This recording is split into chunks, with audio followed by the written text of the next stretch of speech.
Salut à tous les amis, aujourd'hui on se retrouve avec Fred pour parler de l'UFC qui s'est déroulé cette nuit. Mais tout d'abord les amis, pensez à vous abonner, pensez à nous mettre en commentaire. S'il y a des sujets en particulier que vous voulez qu'on aborde, on le fera avec grand plaisir. Vous avez été beaucoup à m'écrire suite à la vidéo des muscles pour la boxe et à m'encourager à faire des vidéos de plus en plus dans ce genre.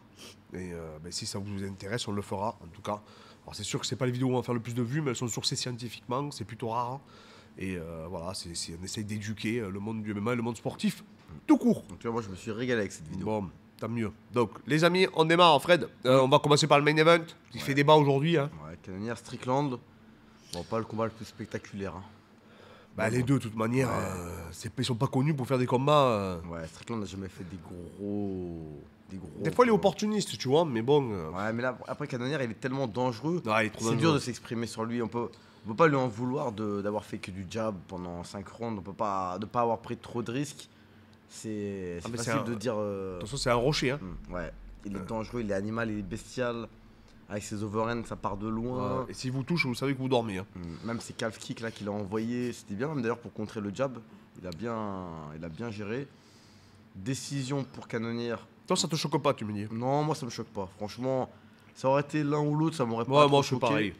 Quand j'écoutais les commentateurs, je les trouvais vachement pro Strickland, tu vois. D'accord. Vraiment un peu trop pour Strickland, mais moi franchement Cannonier, ça m'a pas choqué la décision. Après on n'est pas à côté de la cage. donc on voit Après, pas quand il y la a des chose. rounds serrés, tu sais, Ouais. je peux comprendre qu'il y a une différence entre les juges. Parce que des fois, il y a un round serré et effectivement. Des fois, tu n'arrives pas à comprendre pourquoi les mecs. Tu comprends pas pourquoi ton confrère il va le donner, mais parce que peut-être sa sensibilité. Ça dépend de l'angle de la cage aussi, des fois. Aussi, ouais. Cannonier a eu plus d'impact. L'autre, il n'y a pas eu beaucoup plus de débit que par la part de Strickland. C'est pas évident. À un moment donné, Strickland il saignait un peu. Peut-être ça joue aussi sur. Ouais, je sais pas. Pour bon. les juges. Donc franchement.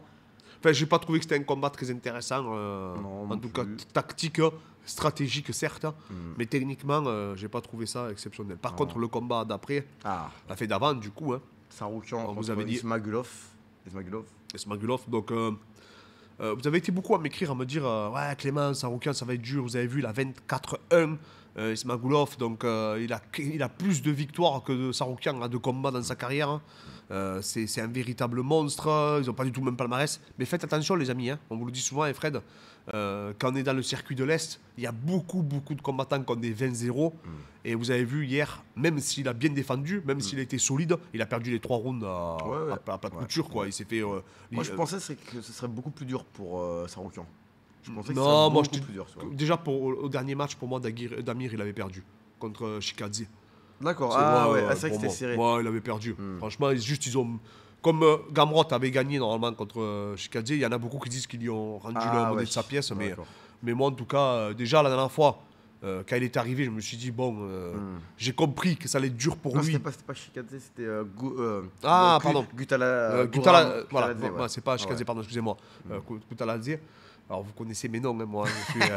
Il se fout de moi, lui, à chaque fois. Bon, vous avez compris de qui on parlait. Le partenaire d'entraînement de Ramza, d'ailleurs, qui est Ouais. très fort. Hein. Ouais, Un très, combattant très très bon. redoutable.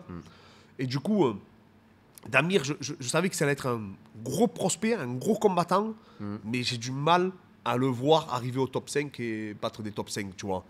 On voit qu'il y a des paliers quand même. Là, il a affronté Moi, je le Saroukian. voyais aller très loin, mais on l'avait pas vu contre un gros lutteur encore. Et donc là, pour moi, c'était un peu le test. Et là, on a vu quand même ses limites, tu vois. Ça, par exemple, contre un Gamrot, ça passera pas. Contre un Chandler et tout, ça passera pas. Contre un, comment il s'appelle, le champion Islam. ça Même passera Dobronx pas. et tout, non, ça passe pas. Je sais pas s'il va se faire soumettre. Par contre, il a un bon style pour affronter des Geji, des Poiriers. Moi, je trouve qu'il a un bon style quand même. Moi, je trouve qu'il frappe pas assez fort pour affronter un Poirier, par exemple, tu vois. ouais. Je sais pas s'il prendrait trop de coups, parce que là, même Saroukian l'a quand même un peu bougé debout, tu vois. Ce qui est dommage, c'est qu'il a une bonne anti-lutte, mais s'il avait ce punch à la Connor qui Oui, permettrait c'est d'éteindre ça. à tout moment, il pourrait. En fait, c'est un combattant dur, rude, compliqué, mais il a pas une étincelle, en fait, que ce soit en grappling, que ce soit en boxe, que ce soit en lutte. D'ailleurs, c'est pour ça qu'il y a 90% de ses combats par décision. Voilà. hein. C'est- Donc, et du coup, voilà, à c'est. haut niveau, ouais, après, c'est dans le top 5. Ça va être, je pense, tu sais, les gardiens de porte. Les mecs Ouais. qui sont à l'entrée du top 10. Que Et- personne ne va affronter, qui sont durs, mais qui te font des combats difficiles. Ouais, parce que par contre, voilà, on a bien vu, hein, il est résistant, il veut pas taper, il veut pas renoncer, il reste quand même actif. Mais bon, il s'est trop fait amener au sol Je sais pas combien de takedowns il y a mis, Ouais, Saroukian. Donc, et Ouais, au encore sol, que ouais. Saroukian, comme tu dis, il manque de justesse technique. Au sol. Ouais, au sol, il manque de détails parce qu'il aurait pu l'avoir plusieurs Ouais. fois. On sent qu'il a de très bon chain wrestling, il a même un des meilleurs chain Ah oui, wrestling, vraiment. mais qu'il a pas le. Il manque un petit finish à la Islam, à la Gomrot, au niveau des Ça, je finalisations, pense. un Ou petit peu de Darius, tu danger, vois. ouais. Darius, j'en parle même pas. Darius, je l'aurais Ouais. soumis, j'en suis quasiment Ouais, sûr. Ouais. C'est vrai que S'il se Darius, on retrouve l'a dans son oublié, dos, ouais. s'il se retrouve dans son dos, je pense que ça aurait été très très dur pour lui, pour Ouais. Damir, de s'en sortir. Maintenant, voilà, Saroukian, il a un cardio. Moi, ce qui m'impressionne, c'est sa Ah, c'est condition son débit, physique. ouais, franchement. Le volume de travail qu'il La a. fois contre Gomrot pendant 5 rounds, Oh, il l'a c'était fait. Là, incroyable. il a fait ça pendant 3 rounds. Il a. Même contre Islam, il a fait un sacré match. Hein. Oui, Il faisait ouais. qu'attaquer et tout. Non, c'est Non, impressionnant. non, un gros combattant, hein, Saroukian. Et je te dis, s'il continue à progresser, le problème, c'est qu'on ne connaît pas leur marge de progression. Mais s'il continue à progresser, il va être très compliqué à battre. Ouais. Il y avait chez les flyweight Amir Albazi. Ah, toi, tu l'aimes bien, lui. Hein. Bah moi j'en parlais depuis longtemps parce qu'on l'avait suivi à l'époque déjà en jiu-jitsu brésilien il y a longtemps, il était déjà très très fort. Après au Brave et après donc du coup quand il est rentré à l'UFC il était rentré en short notice, il a claqué un triangle en même pas une minute. Et là donc il est sur 4 victoires, 4 combats, 4 victoires à l'UFC en flyweight. Quand t'as 4 combats, 4 victoires, t'es pas loin du titre. Hein. Ouais, C'est bien sûr, bien sûr. On n'est pas chez les KT, chez les middle ou chez les welter. Donc là, maintenant, la suite pour lui, là maintenant, va falloir qu'il rentre dans la top 5. Surtout que là, le combat, il l'a maîtrisé. Qui En tu plus- verrais contre lui? Ah, j'aimerais bien un Keikara France maintenant. Ouais. Avant de faire un combat pour le titre, parce que faut quand même, faut du 109 dans cette catégorie. Et Mokaev, non? Ah, ou Mokaev, ouais. Ou Mokaev, Ça Albazi. serait un gros palier pour lui, hein, pour Et, Mokaev. ouais. Hein, parce Ah qu'il ouais. est très très fort. Hein, Bah, tu vois, Amir moi, je Albazi. ne parierais pas sur Mokaev, tu vois, contre Albazi. Ah ouais, parce qu'Albazi, il est chaud. Hein. Parce qu'Albazi, c'est. Tu sais, il avait. Tu sais, le premier combat qu'il a fait, Albazi, c'était contre le dernier adversaire de Mokaev. Ouais. Albazi lui a mis un triangle en 1 minute. Ouais, non, Enfin, mais il est très, il a très joué fort. avec, tu Au vois. sol, c'est un monstre. Hein. Alors que Mokaev a. Ah oui, il a c'était galéré. serré, hein, il a galéré. Il a eu besoin de finir au dernier round.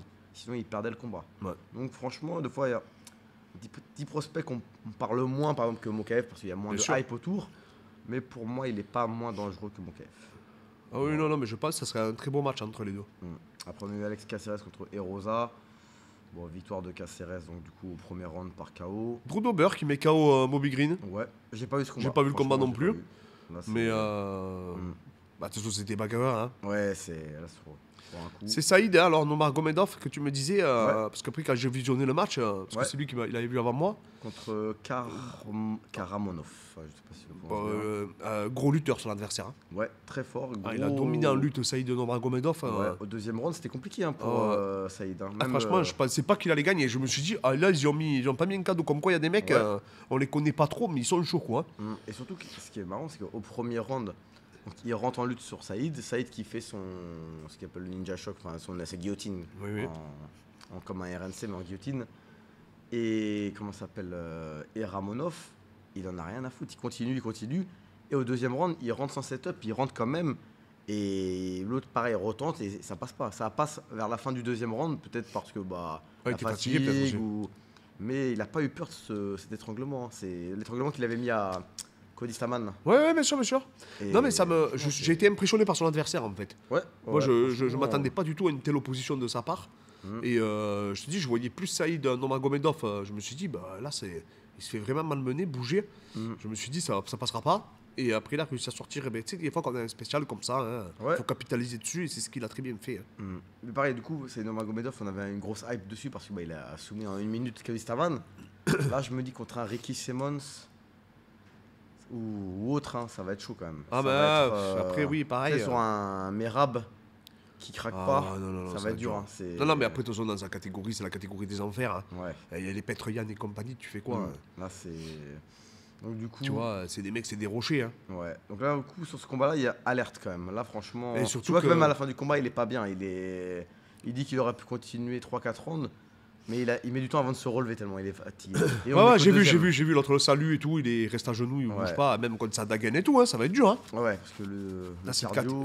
cette catégorie, c'est. Ouais, Sterling, on parle même pas. Ah donc ouais, non, là, Starling, c'est franchement, complètement anti-style pour lui. Hein. Est-ce que Saïd Nurmagomedov n'a pas atteint sa limite? Est-ce que À voir. C'est possible parce que, de toute façon, au bout d'un moment, comme on vous dit, il y a des paliers. Hein. Tu peux arriver dans le top 10, on a l'impression que tu vas voler sur tout le monde, d'un coup, tu n'arrives plus à passer le top 5. Quoi. Ah ouais, Et c'est vrai que, surtout dans cette catégorie, pour moi, je l'ai toujours dit, c'est la catégorie la plus relevée, techniquement en tout cas. On pense toujours que la progression, elle est illimitée, mais deux fois, c'est un peu comme au 100 mètres. Hein.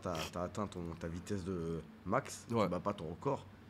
Et bah, peut-être que là, on va voir, à voir après si peut-être il arrive à se surpasser sur les autres combats. Peut-être que là, il n'est pas rentré dans le combat. Oui, après ça arrive. Hein. Ouais. Des fois, tu as des jours sans, des jours avec, ça c'est clair. Mhm. Mais c'est pas la première fois qu'on voit qu'il a quand même des failles. Mais en tout cas, son adversaire à suivre. Hein, parce que vraiment. Impressionnant. C'est quoi son adversaire? Il me semble que c'est. Alors, Azerbaïdjan. Non, c'est pas Azerbaïdjan. C'est un Kazakh, non? Peut-être hein. C'est. Ouzbékistan. Ouzbékistan. Ouais, Ah, c'est Samarcande. Très belle ville. Ouais. Eh bien, écoutez, à suivre ce combattant, parce que franchement, rude. Hein. Ouais. Rude et grosse lutte, quoi. Ouais. Impressionnant. Donc voilà, les amis, c'était le compte rendu de cette UFC. Ouais. Dites-nous qui vous voyez gagner entre Cannonier et Strickland. Si vous Voilà, avez vu, dites-nous, n'hésitez genre, pas. Quel adversaire aussi pour Saroukian hein? Ouais. Parce que maintenant, on va lui mettre qui? Bah, moi, j'aimerais bien le voir contre un. Fiziev, non? Ah ouais, Fiziev, ça peut être pas mal. Fiziev, ça peut être énorme. Hein. Franchement, moi, ça m'a hype. Hein. Ouais, Fiziev, ça peut être bien. Ouais. Les deux, ils sont chauds. Les deux, c'est des prospects. Fiziev a une très grosse anti-lutte. Saroukian a une très grosse lutte.